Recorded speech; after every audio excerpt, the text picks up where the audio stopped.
Training tip 47. Selling is not convincing. You can't make people buy, and if you pressure them into a sale, you will regret it.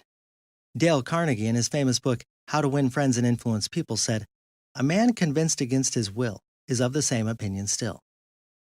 Sales is all about sharing information, building a trust relationship, and finding ways to deliver value to your prospect. It's about solving problems and leaving your customer in a better place than when you first encountered them. Sales is not about convincing. It's about influencing. Of course, you are going to share information about your product or service, but how you share that information is critical. If you're not open to presenting your product in a manner that is conducive to solving the customer's problem, you will not make a connection. You can only influence if you can make a connection with your prospect, and understanding and speaking the prospect's language is the way to do that. There are 3 fundamental principles about language that can help a salesperson have greater influence. First, every customer speaks in his or her own unique language. Many companies provide salespeople with a one-size-fits-all company sales pitch. Here's the problem with that. Each person on this planet speaks his or her own unique language, and if they don't speak your company language, you will never connect with them. Their language is devised by all the experiences in their life, where they grew up, the language used by their family, where they went to school, their friends, the people they work with, etc. Therefore, the language 2 people use to describe the same situation may be very different. So what do you do to bridge the communication gap? You work to build rapport through harmonized communication.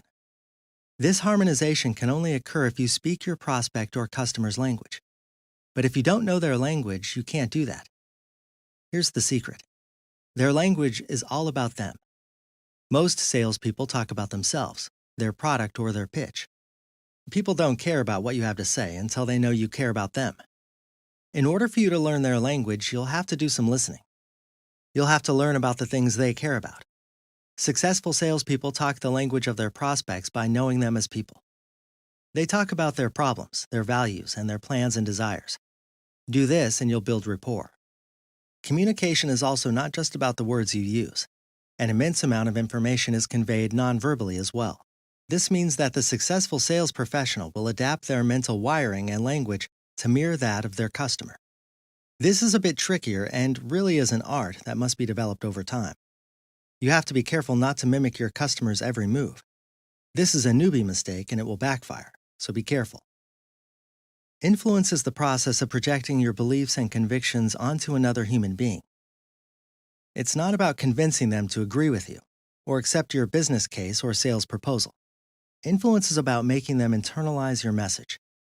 The most effective way to do this is to make them smarter and give them an edge on their competition. Once they believe that the information you are sharing with them is in their best interest, they will internalize it and you will have begun the process of building trust and influence. Finally, do not pretend to care. You should be genuine. If you do not genuinely care about people, you will not succeed in sales.